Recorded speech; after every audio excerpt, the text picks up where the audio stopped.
Frères et sœurs, nous voici donc pour la nous voici donc pour la dernière vidéo concernant notre étude sur Genèse 3, verset 15.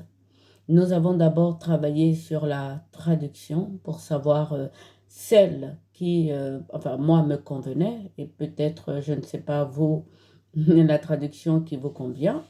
Et ensuite, nous avons fait une deuxième vidéo donc sur la réalisation de cette prophétie, car en fait, il s'agit d'une prophétie. Comme je le disais tantôt, toute la Bible est prophétique. Voilà, donc je vous rappelle ce verset et ensuite nous allons travailler là-dessus sur la réalisation donc de cette prophétie. Alors le verset, c'est Genèse 3, verset 15. Il est dit ceci: Je vous ferai ennemi, toi et la femme, sa race et la tienne. Ils mordront, ils marcheront sur ta tête, et toi, tu tâcheras de leur mordre au talon. Voici la traduction qui, moi, j'ai choisie, parce que je pense que ce verset parle de Ève. Et donc, j'ai étendu ma vidéo sur la réalisation de ce verset en vous parlant de la Vierge Marie qui en fait est la nouvelle Ève. C'est pour cela que pour cette dernière vidéo, nous allons voir effectivement que Marie est la nouvelle Ève. Voilà. Et donc ce soir, avant de commencer, je voudrais voir avec vous quand même quelques versets de la Bible pour pouvoir bien situer avec de qui nous parlons. Je vous prends Marc, verset 8, Marc 8, verset 11 à 12. Les séparés surgissent pour engager avec lui une de leurs controverses, le mettre à l'épreuve, exiger de lui un signe du ciel. Pour lui-même, il soupira, puis il leur dit: Quelle engeance! Exiger un signe, plutôt mourir. C'est une traduction. Alors, pour bien comprendre cette traduction, j'ai pris Matthieu 12, versets 39 à 40. Il leur dit ceci: Cette génération est plongée dans le mal et l'adultère, et elle réclame un signe. Elle n'en aura qu'un, le prophète Jonas. 3 jours et 3 nuits, le Fils de l'homme séjournera donc dans les profondeurs de la terre. Nous connaissons tous Jonas. Nous avons vu qu'il n'a pas voulu faire ce que Dieu lui avait demandé. Il a voulu s'échapper.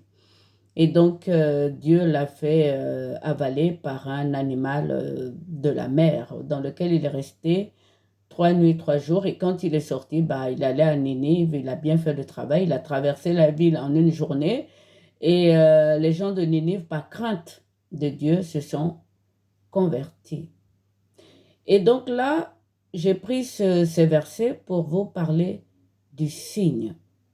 Car ce soir, nous verrons un signe. Alors, Jésus dit en Luc 10, 18, il dit ceci: Je voyais l'adversaire tomber du ciel comme un éclair. Tous les chrétiens qui connaissent ce verset pensent qu'ici, Jésus donc parlait de Lucifer. Ce n'est pas le cas. Et je m'explique. J'ai dit tantôt que l'homme luttait contre beaucoup de puissance au-dessus de lui. Dans la vidéo précédente, nous avons parlé de la Vierge Marie qui nous a révélé dans son Magnificat, un texte magnifique, que nous étions piétinés. et que Dieu faisait détrôner les souverains pour élever nous qui sommes piétinés. Et donc, lorsque Jésus-Christ dit « Je voyais l'adversaire tomber du ciel comme un éclair », beaucoup de personnes pensent tout de suite qu'il s'agit de Lucifer. Mais il ne s'agit pas de Lucifer. Il s'agit d'une autre puissance. Et nous allons le voir. Voyons pour ce qui concerne Lucifer. Dans Isaïe 14, versets 12 à 15, il est dit ceci. « Tu as donc chu des ciels, astre éclatant, fils de l'aurore. Tu es tombé sur terre, écraseur des nations. Toi qui as dit dans ton cœur, je grimperai aux cieux, plus haut que les étoiles de Dieu. J'égalerai le Très-Haut. Te voilà plongé dans le trou au fond du puits. » Oui, Satan, depuis longtemps, je veux parler de Lucifer, il a chuté et il est enfermé dans un trou. Et oui, lorsque vous lisez le livre de la Révélation qui est l'Apocalypse, on nous dit clairement qu'il est attaché. Il est maintenu en prison. Donc ici, on ne parle pas moi je ne vous parle pas ce soir de Lucifer. Je vous parle d'un autre ennemi. Ce que je ne cesse de dire, c'est que les gens, même moi, avant de bien lire la Bible et d'avoir des révélations, je pensais que on n'avait qu'un seul ennemi. Et pourtant, tout le monde connaît ce texte de Saint Paul qui nous dit que nous luttons contre des puissances, des seigneuries, des vertus, etc. Et là, nous avons la preuve que Lucifer, non seulement il a fait tomber un tiers des anges, mais il n'a pas fait que ça. C'est toute une puissance au-dessus de nous qu'il a amené avec lui, ou du moins qui ne nous aiment pas, qui ne nous connaissent pas et qui ne veulent pas de nous, comme enfants de Dieu. Mais Dieu nous aime. Il nous aime, la preuve c'est qu'il a mis Lucifer en prison dans un trou. Il l'a attaché. Il sera libéré vers la fin. Mais le texte que moi je vais vous lire ce soir, concernant mon étude sur la réalisation de ce verset, il ne s'agit pas de Lucifer. Il est en prison, lui. Il s'agit d'autres puissances. Et c'est ce que nous allons voir. Je continue donc. Je vais voir avec vous Job, pour que vous compreniez bien. Donc, Job 40 à 41, il est dit ceci. C'est Dieu qui parle à Job, qui, après avoir été durement frappé justement par Lucifer, qui est maintenant enfermé, c'est pour vous dire à quel point Dieu voit ses troupes. Tous les cœurs arrogants, comme nous a dit la Vierge Marie dans l'autre vidéo, il les enlève. Il dit ceci, il parle du dragon Léviathan. L'espoir qu'il laisse est trompeur. Le voir suffit à terrasser. Pas une brute ne le provoque. Car ce soir, nous allons parler du dragon. Et le dragon n'est pas Lucifer. Donc, pour continuer dans notre étude sur la réalisation de cette prophétie, donc de Genèse 3, verset 15, nous allons lire Apocalypse 12, des versets 1 à 18. Donc, je lis avec vous et ensuite, nous allons essayer de décrypter la réalisation non seulement de cette prophétie, mais aussi de montrer que Marie est la nouvelle Ève. Je le lis et ensuite nous verrons ensemble. il est écrit ceci. Il parut un grand signe dans le ciel. Une femme enveloppée de soleil, avec la lune sous les pieds et sur la tête une couronne de 12 étoiles. Elle est enceinte et elle crie, tourmentée par les douleurs de l'enfantement. Il parut un autre signe dans le ciel, et voici, un dragon rouge feu avec 7 têtes, 10 cornes et 7 diadèmes sur la tête. Sa queue entraîne les tiers des étoiles du ciel et les jette sur la terre. Et le dragon se tient devant la femme qui va enfanter pour dévorer son enfant quand elle enfantera. Elle enfanta un fils, un mâle, qui doit faire paître toutes les nations avec un sceptre de fer. Et son enfant fut enlevé vers Dieu et son trône. La femme fuit au désert, là où elle a un lieu préparé par Dieu pour que la même on la nourrisse 1260 jours. Survint une guerre au ciel. Michel et ses messagers firent la guerre au dragon, et le dragon et ses messagers firent la guerre, mais ils ne furent pas de force, et on ne trouva plus leur place au ciel. Il fut jeté le dragon, le grand, l'antique serpent qu'on appelle le diviseur et l'adversaire qui égare l'univers entier. Il fut jeté sur la terre et ses messagers avec lui. Et j'entendis une voix forte dans le ciel. Maintenant sont advenus le salut et la puissance, et la royauté de notre Dieu et le pouvoir de son Christ. Car il a été jeté, l'accusateur de nos frères, celui qui les accuse devant notre Dieu jour et nuit. Mais eux, ils l'ont vaincu par le sang de l'agneau et la parole de leur témoignage, et ils n'ont pas préféré leur vie jusqu'à mourir. Ainsi donc, réjouissez-vous, cieux, et vous qui y dressez votre tente. Malheur à la terre et à la mer, car le diviseur est descendu auprès de vous, pris d'une grande fureur, sachant qu'il ne lui reste plus qu'un bref moment. Quand le dragon se fit jeter sur la terre, il pourchassa la femme qui avait enfanté le mâle. À la femme furent données les 2 ailes du grand aigle pour s'envoler au désert, en son lieu là même où elle fut nourrie un instant, des instants et la moitié d'un instant, loin de la face du serpent. Et de sa bouche le serpent jeta une eau, tel un fleuve derrière la femme pour qu'elle soit emportée par le fleuve.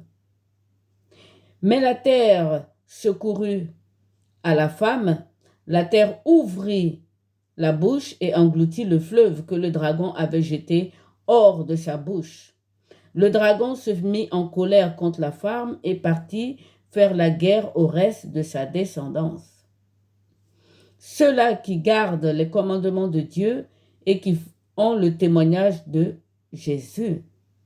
Puis le dragon se posa sur le sable de la mer. À la lecture de ce texte, qu'est-ce qu'il en sort?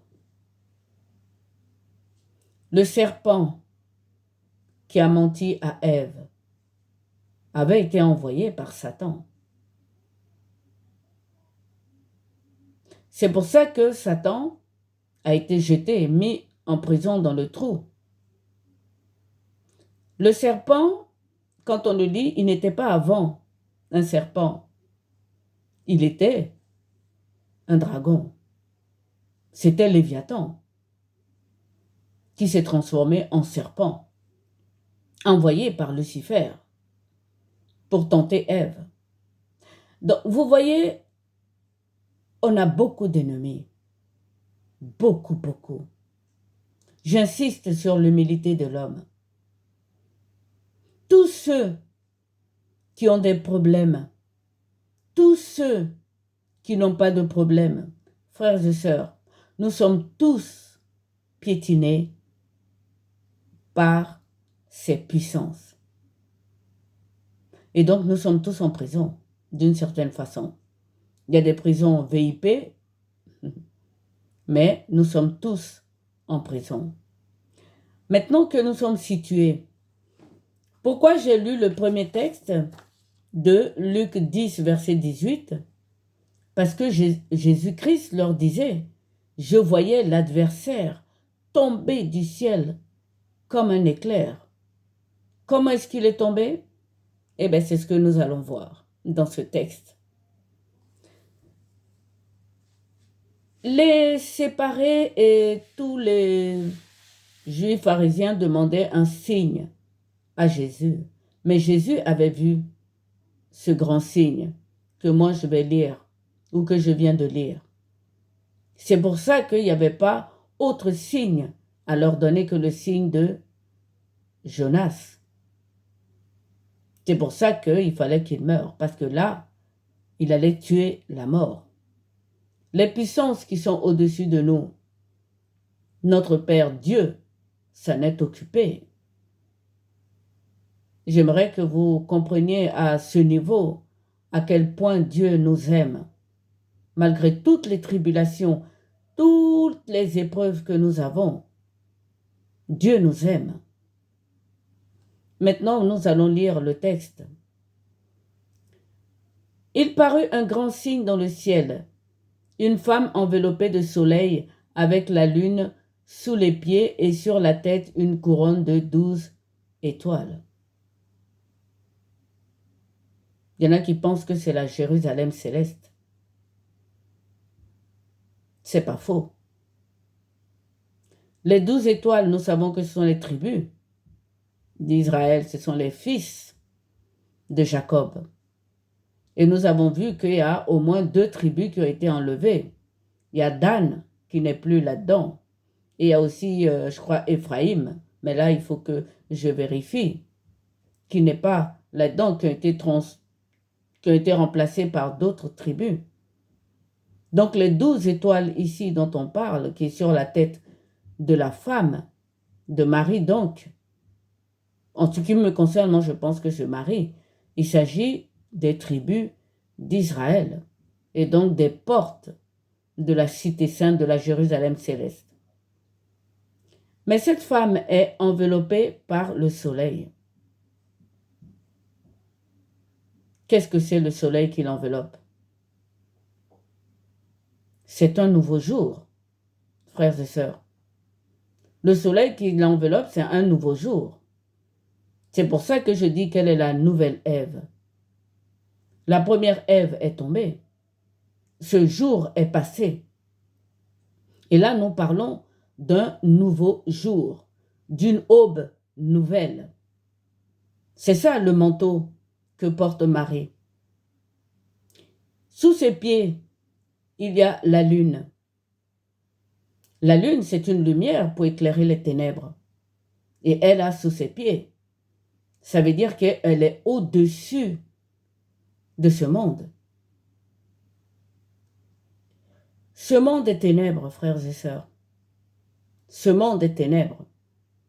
Et Dieu nous a mis des luminaires pour pouvoir, si vous voulez, éclairer la nuit. Les ténèbres, c'est les mensonges. Ce monde est rempli de mensonges, je veux dire.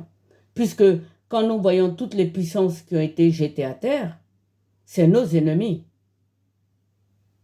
Donc Marie a la lune sous les pieds, ça veut dire qu'elle est au-dessus de tout ça. Et je continue. Elle est enceinte et elle crie, tourmentée par les douleurs de l'enfantement. Les douleurs de l'enfantement ici, c'est sa chasse. Elle est chassée par Hérode. Des douleurs de l'enfantement, c'est ce qui s'est passé à Rama. Rachel, qu'on ne peut pas consoler. Donc ça a été très dur pour Israël, du coup pour Juda surtout. On continue. Il parut un autre signe dans le ciel, et voici un grand dragon rouge-feu avec 7 têtes et 10 cornes et des diadèmes sur la tête. C'est la puissance dont je vous parle. Vous voyez, Dieu dit que on ne peut pas s'en approcher. Mais c'est lui qui l'a créé.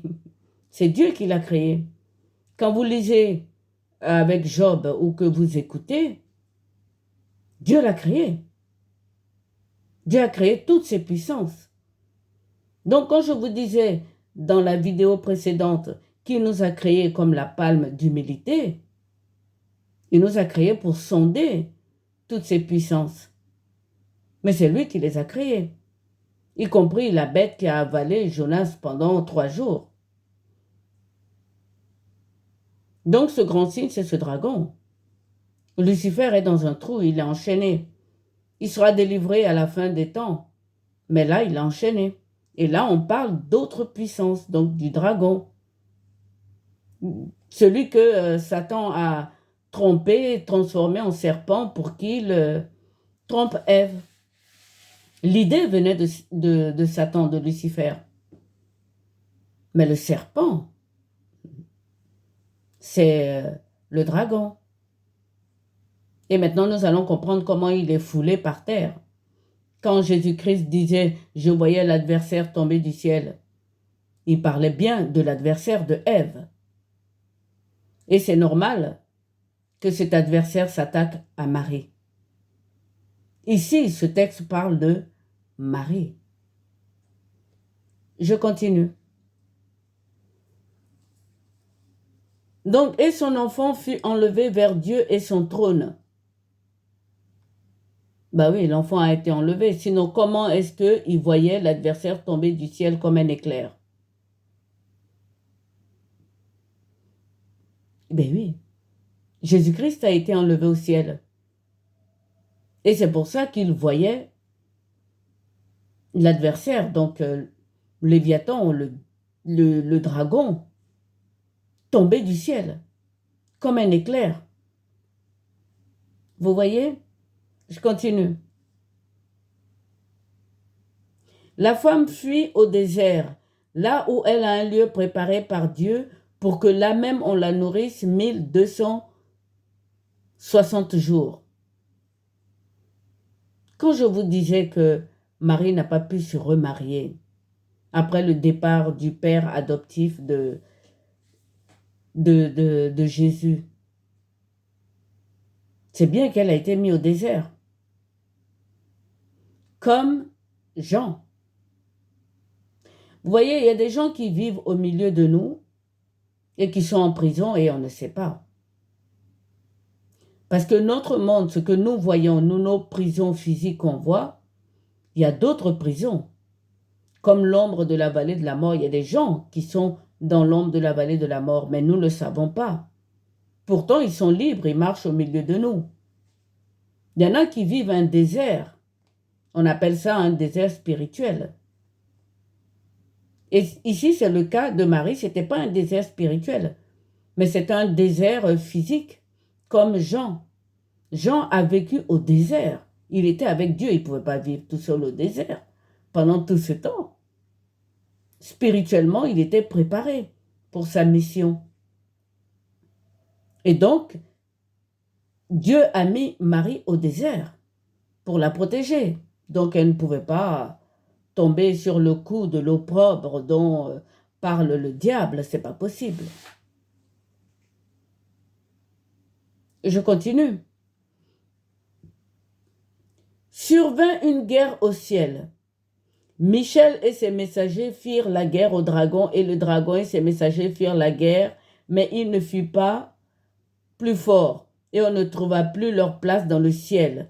Il fut jeté le dragon, le grand antique serpent qu'on appelle le diviseur et l'adversaire, qui égare l'univers entier. Il fut jeté sur la terre et ses messagers avec lui. Et voilà. Dieu aime Marie. Marie est la nouvelle Ève. Nous sommes à l'aube d'un jour nouveau. Son manteau de soleil. Nous sommes à l'aube d'un jour nouveau, frères et sœurs. Ce qui s'est passé, c'est que quand elle a mis au monde le Fils de Dieu, donc le nouvel Adam, il a été enlevé au ciel. Et elle a été conduite dans un désert séparé du monde, loin du dragon. Et c'est là que les anges sont intervenus cette fois-ci pour le jeter à terre. Quand Jésus dit « Je voyais l'adversaire tomber du ciel comme un éclair », c'est là. Les anges aiment beaucoup la Vierge Marie. Ils ont beaucoup aimé Ève aussi. Il y a un tiers qui est tombé dans l'impudicité, on peut dire.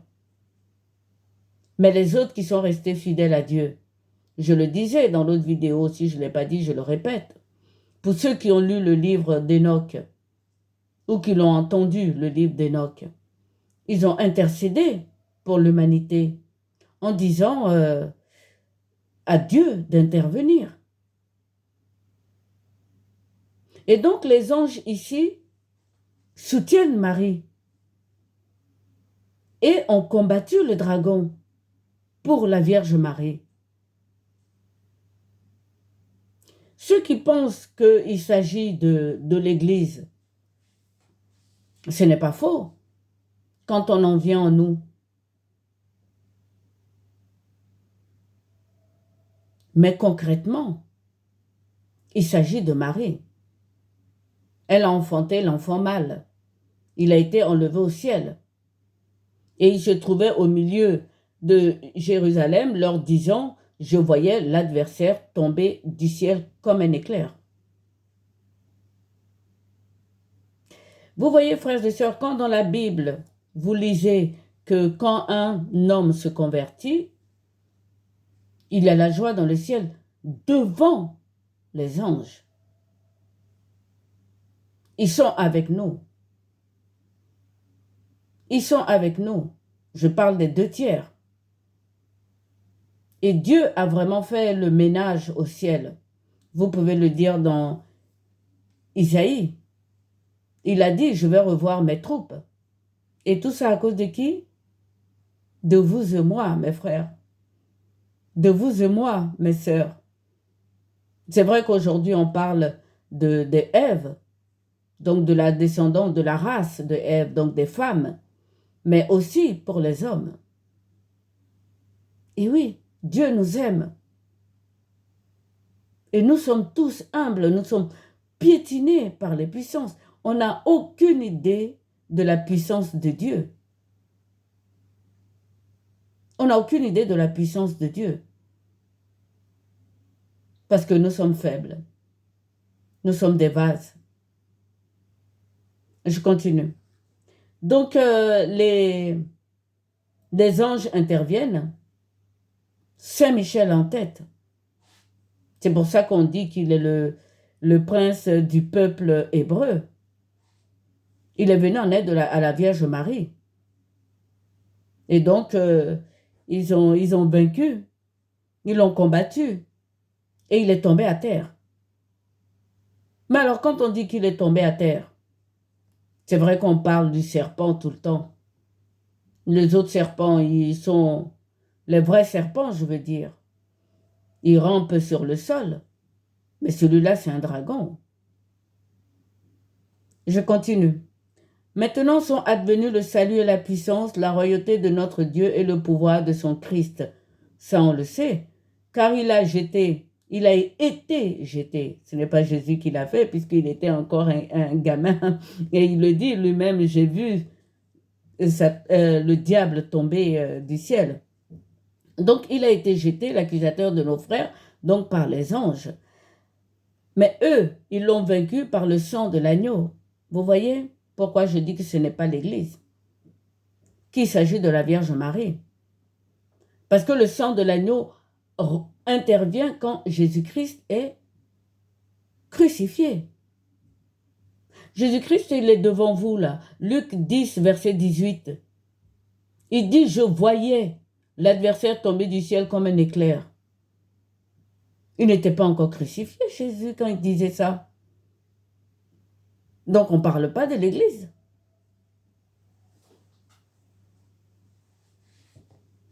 On parle de Marie. Et donc, je le répète, son manteau, c'est une aube nouvelle. C'est un jour nouveau. Et la lune sur les pieds, c'est-à-dire qu'elle est vraiment en dehors de ce monde de mensonges, de ténèbres. Vous voyez, frères et sœurs, Marie, c'est la nouvelle Ève. Et Mariam veut dire fille aimée de Dieu. Je continue. Donc ils l'ont vaincu donc par le sang de l'agneau et par la parole de leur témoignage. Ils n'ont pas préféré leur vie jusqu'à mourir. Ça, j'en parlerai dans une autre vidéo. Ainsi donc réjouissez-vous, cieux, et vous qui y dressez votre tente. Là, on parle de 24 anciens, de ceux qui sont ressuscités, voilà, et de ceux qui acceptent maintenant, nous, les humains. Car il y a des humains maintenant au ciel. Voilà. Ainsi donc, réjouissez-vous, cieux, et vous qui y dressez votre tente. Malheur à la terre et à la mer, car le diviseur est descendu auprès de vous, pris d'une grande fureur, sachant qu'il ne lui reste plus qu'un bref moment. 42 mois, c'est ce qui lui a été donné. Évidemment, nous, le 42 mois, ce n'est pas nous notre calendrier. C'est le calendrier de Dieu. Et pour lui, c'est très court. Parce qu'il était là depuis trop longtemps. Lui, il est éternel. Ce n'est pas notre cas. Nous, on passe 120 ans, on est passé. Je ne sais même pas si ça fait un jour ou même une heure pour Dieu. Vous voyez que quand on dit qu'il a été jeté sur la terre, il est dans notre ciel. Parce qu'il y a plusieurs cieux. Il est dans notre ciel. Il est encore au-dessus de nous. Voilà, je continue. Donc, malheur à la terre et à la mer, et c'est ce qu'on vit. Hein. On est dans le malheur. Nous sommes en prison, frères et sœurs. Hein. Il y en a qui sont en prison, on le voit plus. Il y en a d'autres qui sont en prison, comme je le disais, VIP. Ceux qui chassent les démons et tout ça, là, ils sont en prison aussi. Hein. Dieu veille sur eux parce qu'il faut qu'ils glorifient son nom. Il y en a qui sont en prison VIP, oui, mais nous sommes tous en prison. Ce royaume n'est pas à nous. Quand on voit la puissance d'un tel dragon, qui peut dire qu'il est chez lui? Qui peut dire que je sers Dieu, donc Dieu me protège? Nous sommes tous en prison. Le dessein de Dieu va se réaliser jusqu'au bout. Et c'est ce qu'il a dit à Job. Qui est-ce qui noircit mon dessein? C'est pour ça que l'Apocalypse est un livre de révélation, donc de bonnes nouvelles en fait. Jésus n'est que bonne nouvelle pour nous, même si la fin, ça va être dur. Apocalypse veut dire délivrance, hein? On sera délivré. La délivrance finale. Je continue. Quand le dragon se vit jeté sur la terre, il pourchassa la femme qui avait enfanté le mâle. On parle bien de la femme, de Ève nouvelle, donc de Marie. Il n'est pas dit là qu'il a poursuivi l'Église, même si en ce moment il continue à poursuivre l'Église. Et là, on verra vers la fin. Mais là, il s'agit carrément de Marie. À la femme furent données les deux ailes d'un grand aigle pour s'envoler au désert en son lieu même, où elle est nourrie un instant, des instants et la moitié d'un instant. Donc on revient sur ce qui est dit au-dessus. Marie a été enlevée au désert. Là, quand nous on le lit comme ça, on pourra le représenter. Mais spirituellement, ça veut dire autre chose. Vous pouvez avoir des êtres qui sont en prison, je le répète, et c'est très important. On est en vie comme ça, on se promène, on se balade, mais il y en a plein qui sont en prison. Ils sont dans une prison spirituelle. Et oui, il y en a qui sont en prison de Satan. C'est ceux qui peuvent rien faire dans ce monde, qui sont en prison du dragon. Ils peuvent rien faire dans ce monde. Ils n'ont aucun fruit de ce monde. Et pour Marie, le désert, c'est à peu près la même chose. C'est-à-dire qu'elle est séparée des humains. Elle est mise à part spirituellement. Donc, je vous le confirme, Marie n'a pas eu d'autres enfants. Maintenant, vous pouvez croire à ce que vous voulez, mais c'est la preuve là. C'est vrai que la Bible, c'est une prophétie. C'est une parabole, si vous voulez. Et donc, quand on dit que quelqu'un est dans un désert, il y en a qui ont expliqué, hein, ça s'appelle la nuit spirituelle. Pour nous, quand arrivé à un certain moment, on ne peut plus prier. On connaît la Bible, on n'arrive plus à méditer. On dit qu'on est dans une prison, mais ce n'est pas la même prison que Marie. Il est dit, on lui a donné les ailes de l'aigle quand même, pour qu'elle s'élève au-dessus de ça. Elle était comme Jean, enfermée au contraire spirituellement par Dieu, vivant seulement dans le monde spirituel. Voilà ce que ça veut dire le désert ici, et c'est très important. Beaucoup d'entre nous ont refusé cette présence spirituelle de Dieu. Il est écrit dans le livre que Dieu cherche quelqu'un. Il cherche des humains pour faire ce travail du désert spirituel, mais il n'en trouve pas. Parce que nous sommes déjà en prison. Jésus-Christ dit, j'aime trop le Christ. Il le dit, chaque jour suffit sa peine. Mais Dieu a besoin de nous. Et donc, trouver des gens pour les envoyer au désert, comme Jean, comme Marie, c'est très rare. Mais Dieu en cherche des gens qui se tiennent à la brèche. Et c'est le cas de Marie ici. Et ça a été le cas de Jean. Et je continue. Donc là, vous voyez que on parle bien de Marie, on parle bien de la femme. Et maintenant, je vais vous montrer la haine que le dragon avait pour Marie. Lisons. Et de sa bouche, le serpent jeta une eau, tel un fleuve derrière la femme pour qu'elle soit emportée par le fleuve.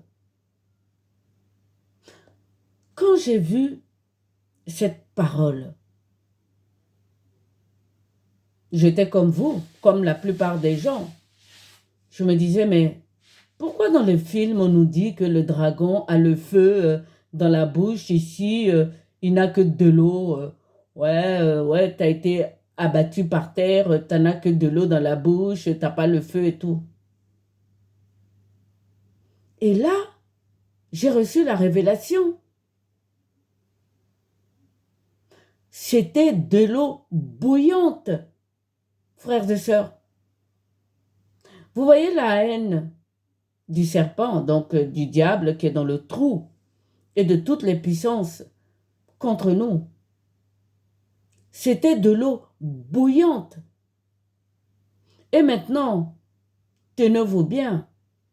Pourquoi il a envoyé cette eau bouillante à Marie? Il y en a qui diront, elle sait nager. Face à l'eau de la bouche du dragon, je veux dire de l'eau spirituelle, aucun homme ne sait nager. Et je vous explique pourquoi. Nous sommes des vases, frères et sœurs. Nous sommes de terre. Ce n'est pas la vase cuite, mais c'est la base humide de l'eau, c'est-à-dire la terre mélangée à l'eau. Nous sommes de l'humus. Lorsqu'un potier fait un vase, que ça ne lui plaît pas, il le remet dans l'eau. Frères et sœurs, il le remet dans l'eau tiède, dans l'eau chaude, pour retrouver la terre. Et c'est ce que le dragon voulait faire à Marie.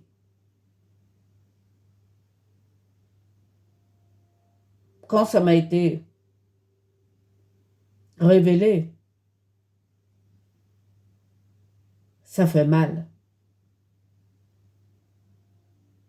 Ouais, l'eau qu'il a sortie de sa bouche, c'était de l'eau chaude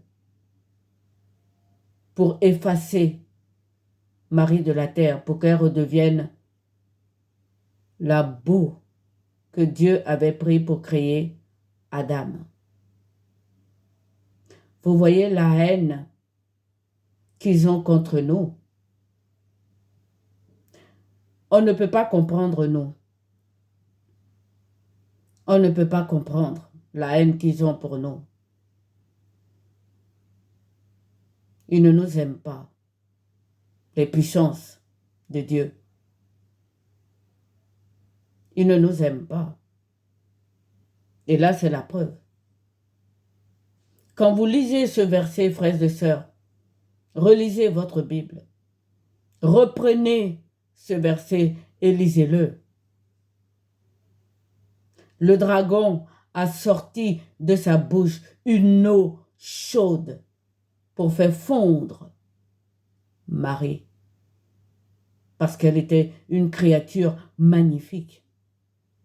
Elle était habillée de soleil, avec la couronne de 12 étoiles sur la tête.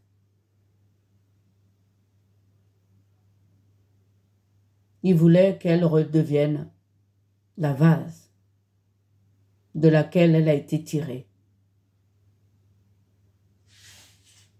Méditez sur cette parole. Respectez la Vierge Marie. Elle en est digne. J'ai des frissons rien qu'à en parler. Mais je vais continuer.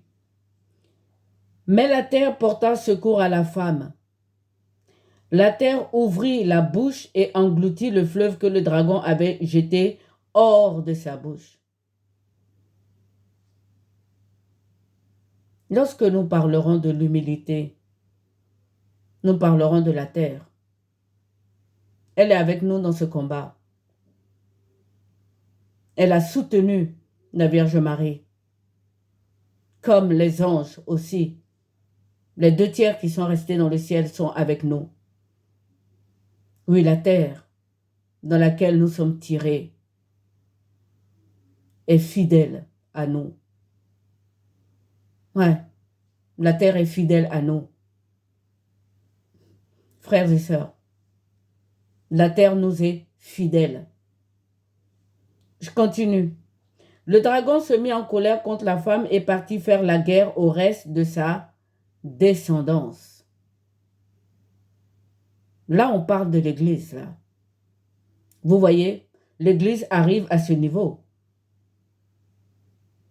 Au début, on parlait de la femme, de la nouvelle Ève, de Marie. Ceux-là qui gardent les commandements de Dieu, vous voyez bien, les commandements, les 10 commandements. Et oui, Marie était bien avant. Et qui ont le témoignage de Jésus. Puis le dragon se posa sur le sable de la mer. Pourquoi il se tient là? Parce que l'eau est une composante importante des humains. Voilà, frères et sœurs, pourquoi je vous dis que cette prophétie qui a été réalisée donc et qui continue à se réaliser, elle est faite pas pour que les enfants d'Abraham se séparent, mais il faut qu'ils s'unissent. Et derrière Marie, mais Marie ne demande rien à personne, moi non plus. Je parle tout simplement de respect et d'enseignement. Comment est-ce qu'aujourd'hui, on peut enseigner la parole sans parler de cette femme? Elle ne fait pas de l'ombre à Jésus. Elle ne fait pas de l'ombre. Au contraire, elle prouve l'humanité de Jésus, l'amour de Dieu et l'amour de Jésus pour nous, les vases. Je vous disais que Jésus-Christ n'est pas de la descendance de Ève. Nous, qui avons la foi, puisque là nous sommes dans le milieu de la foi, nous sommes la descendance d'Abraham, il est père, et Marie est mère de la foi. Je sais que on dira, oh, peut-être c'est parce que je suis une femme que je dis ça. Oui. Oui, parce que la traduction que moi je préfère, c'est race. Ils sont vraiment contre nous, les puissances. C'est clair. On est entouré de puissances qui nous détestent, qui n'aiment pas notre nature faible, notre nature de terre. Mais Dieu est saint. Il nous a créés comme ça. C'est comme ça qu'il nous veut. C'est lui qui a créé aussi le dragon. C'est lui qui a créé le Léviathan aussi. Donc, c'est lui qui nous a créés. Et c'est pour ça que Satan a chuté. Tu ne peux pas t'asseoir sur un trône avec un tel orgueil. Voilà, frères et sœurs, pour l'étude de ce soir. Je suis un peu troublée par cette eau que le dragon a enlevée de sa bouche pour faire fondre Marie.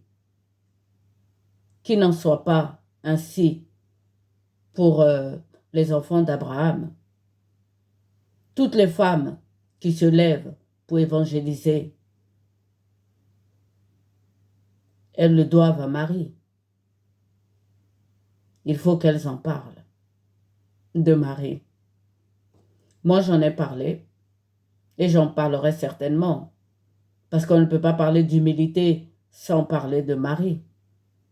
On ne peut pas dire que Dieu est famille, relation sans parler de Marie. Et donc, je le répète, Jésus-Christ est le Fils bien-aimé de Dieu. On l'a entendu. Il l'a dit lors du baptême. Il a dit lors de la transfiguration. Celui-ci est mon Fils bien-aimé, en qui je me suis complu. Lorsque nous lisons cet épisode du dragon qui poursuit la femme et que les anges sont venus secourir la femme et que la terre a ouvert sa bouche pour boire cette eau et que Jésus-Christ lui-même a témoigné en disant « J'ai vu l'adversaire tomber du ciel comme un éclair ».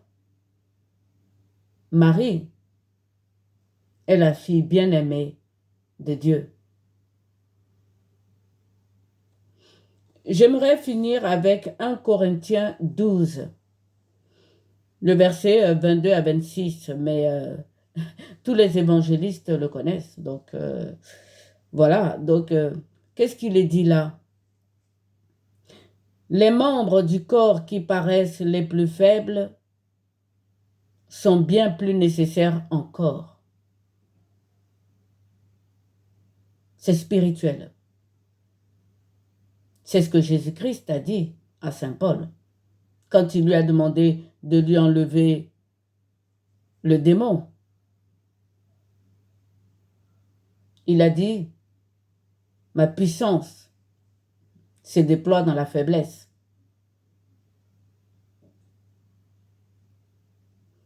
Donc les membres les plus faibles sont très, très nécessaires. Ils tombent dans une épreuve, mais ils ont vaincu cette épreuve. Ceux qui ne sont pas encore tombés dans l'épreuve ne doivent pas se moquer de ceux qui sont tombés dans l'épreuve. Je le dis non seulement pour les Juifs, nos frères, qui ont beaucoup souffert, mais aussi pour la grande sœur de l'Église, et même parmi vous, les évangélistes, il y a beaucoup de faux pasteurs. Et donc, il faut faire attention. Il ne faut pas se scandaliser. Jésus-Christ le dit. Je continue. Mais Dieu a disposé le corps en donnant plus d'honneur à ceux qui en manquent. Tout le monde comprend. Un membre souffre et tous les autres membres souffrent avec lui. Un membre est glorifié et tous les membres se réjouissent avec lui. Ce sera le mot de la fin pour moi. Pour l'étude de ce verset de Genèse 3, verset 15. Nous sommes en guerre, frères et sœurs. Nous sommes tous en prison. 1 Pierre 2, verset 17. Honorez tout le monde. Aimez les frères. Craignez Dieu. Honorez le roi. Bonsoir et merci de m'avoir écouté.